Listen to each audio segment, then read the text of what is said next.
Criminal Justice System Levels Overview. Introduction. Every kind of crime consists of a certain element whose existence should be proved by the government in order for a conviction to be given by a court of law. Similarly, every crime has a law against it without which the act cannot be termed as a crime due to lack of legal prohibition. In order for criminal laws to be implemented effectively, the Constitution requires that such laws are provided in written precise terms for the citizens' clear understanding of what they should and should not do. Despite the fact that legal crimes are mostly associated with prohibited acts, failure to act in certain aspects such as child neglect is viewed as a criminal offense. Levels of law enforcement. One of the levels of law enforcement is the local law enforcement, whose main duty is to conduct routine patrols at the local communities within the agent's jurisdiction. Other duties include providing emergency services, enforcing traffic laws, assisting in the conduction of local criminal investigations, and providing other community services. The other level is state law enforcement, whose agencies are responsible for maintaining the state's highway laws and inspection of vehicles. Other duties are similar to those of the local law enforcement, except that the state law enforcement has more resources and jurisdiction. The third level is federal law enforcement, which is designed to work on particular types of crimes.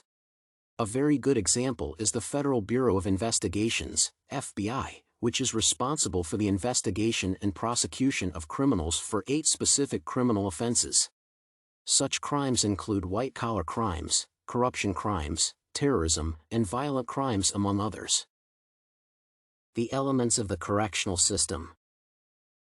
Penitence, punishment, rehabilitation, reintegration, internal order, effectiveness of the programs, safety of the public, recidivism, operational costs.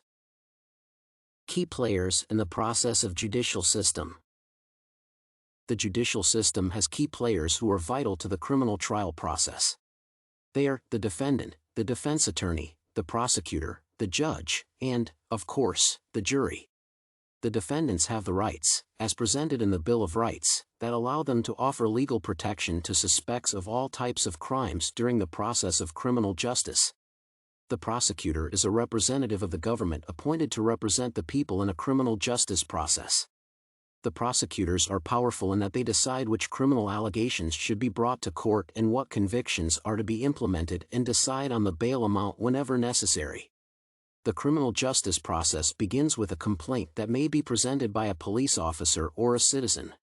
The prosecutor then draws up a legal document, the complaint, which specifies the crime and supporting facts on the allegations. The complaint is then presented to a judge who, after agreeing on the content of the complaint, gives an arrest warrant to the police to arrest the suspect of the crime. When the suspect is presented to the court, questioning is done where the suspect is allowed to tell their story concerning the alleged crime. Evidence is then presented, and witnesses give their testimonials.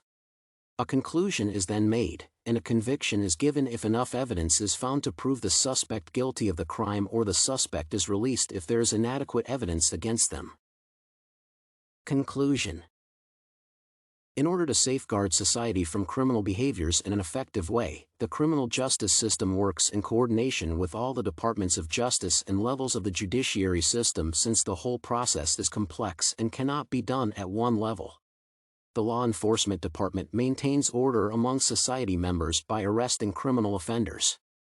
The judicial system then determines whether the arrested individuals are really guilty, after which the correctional system has the duty of punishing and rehabilitating those who are found to be guilty.